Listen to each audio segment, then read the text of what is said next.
بھٹو نے نبی کی عزت کا قانون بنایا تھا، اور اس کے جانے کے بعد اس کی اولادوں کے بھی جانے کے بعد، حتیٰ کہ ہو سکتا ہے کئی 100 سال گزر گئے، اس کارنامے پر دنیا اس کو سلام عقیدت پیش کرتی رہے گی۔ آج جب میرے ملک کے اندر عشاق مصطفیٰ باہر آتے ہیں تو ان کا دل خون کے آنسو ہوتا ہے۔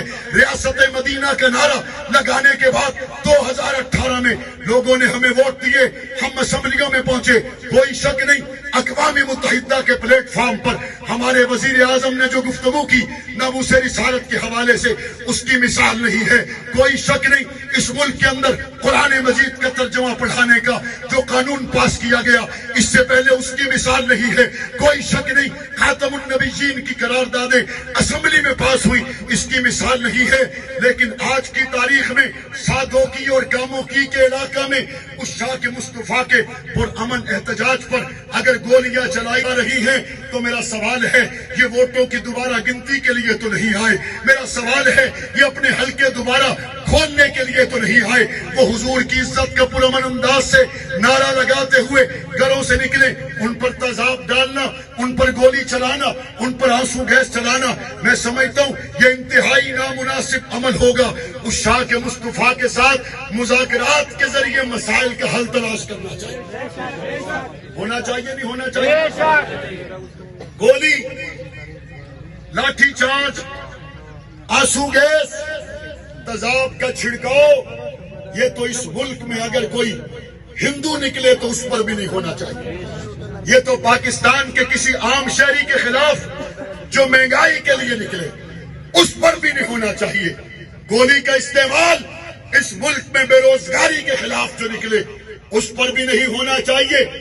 جائے کہ پرامن مظاہرین جو ختم نبوت کا نعرہ لگا کر اپنے گھروں سے نکلے ہیں ان کے اوپر گولی چلائی جائے، آنسو گیس پھینکا جائے، اور ان کے پاس پستول کوئی نہیں، کلاشنکوف کوئی نہیں، غلیل کوئی نہیں، اسلحہ کوئی نہیں، ایسے پرامن عشاق مصطفیٰ کو اگر آپ گولیاں چلا کر، آنسو گیس چلا کر، تیزاب ڈال کر روکیں گے، میں سمجھتا ہوں اس ملک کو غیر مستحکم کرنے کا ذمہ پھر مظاہرین پر نہیں وقت پر ہوگا۔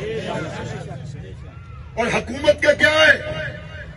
3.5 سال گزر گئے، زیادہ سے زیادہ 1.5 سال اور باقی ہے، لیکن یاد رکھیں مرنے کے بعد 50,000 سال کا دن شفاعت مصطفیٰ کے بغیر مکمل نہیں ہو سکتا۔ کہتے ہیں مولانا صاحب ہم ان کے مطالبات کو کیسے مانیں؟ اگر آپ کی کیپیسٹی نہیں ہے، آپ مطالبات نہیں مان سکتے، آپ مذاکرات کریں۔ اگر آپ مذاکرات بھی نہیں کر سکتے، آپ کنٹینر لگا سکتے ہیں، آپ راستے بند کر سکتے ہیں، آپ ان کو سمجھا سکتے ہیں، لیکن کسی طور پر بھی میری قوم کے پیسوں سے خریدی ہوئی گولی ان کے سینے پہ نہیں چلا سکتے۔ راستہ روک سکتے ہیں، بات کر سکتے ہیں، اور اگر ان کی قیادت آپ سمجھتے ہیں گفتگو کے معاملے میں غیر سنجیدہ ہے، آپ ان کے مرکزی قائد کو سعد رضوی کو جیل سے نکالیں اور اس سے بیٹھ کر بات کریں اور اس کو سمجھائیں، اور جتنے آپ کے مذاکرات ہوں وہ قوم کے سامنے لائیں۔ ابھی قوم لال مسجد کے سانحہ اور لال مسجد کے بعد پیدا ہونے والے حالات سے باہر نہیں نکل سکی کہ اس طرح ختم نبوت کے عنوان سے لوگ گھروں سے نکلیں اور ہم ان پر گولیاں چلائیں، اور اس کے بعد ہم یہ توقع کریں کہ جناب اس ملک کے اندر حالات کنٹرول میں رہیں گے۔ اس طرح حالات قابو میں نہیں آئیں گے۔ کل کو لبیک یا رسول اللہ کا نعرہ لگانے والے جب زخمی ہو کر گھروں میں پہنچیں گے، کیا ان کے علاقوں میں یہ میسج نہیں جائے گا؟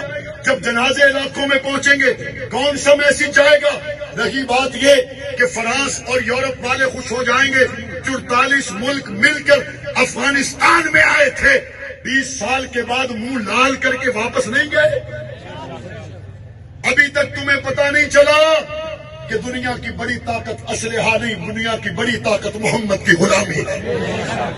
دنیا کی سب سے بڑی طاقت ایمان ہے، دنیا کی سب سے بڑی طاقت فتوکل علی اللہ ہے۔ اور میں اپنے بھائی بطور خاص عثمان بزدار کو اور ملک کے وزیر اعظم سے بطور خاص کہنا چاہتا ہوں، یہ ناموس رسالت کا مسئلہ ہے، یہ علاقے کا مسئلہ نہیں ہے. ملک بنا محمد کے نام پر، ملک بنا ہے محمد کے نام پر. اس ملک میں اگر جس کے نام پر ملک بنا ہے اس کی عزت کے لیے نکلنے والے لوگ سینے چھلنی کروائیں گے تو پھر ملک کی بنیاد کے پلے کیا رہ جائے گا؟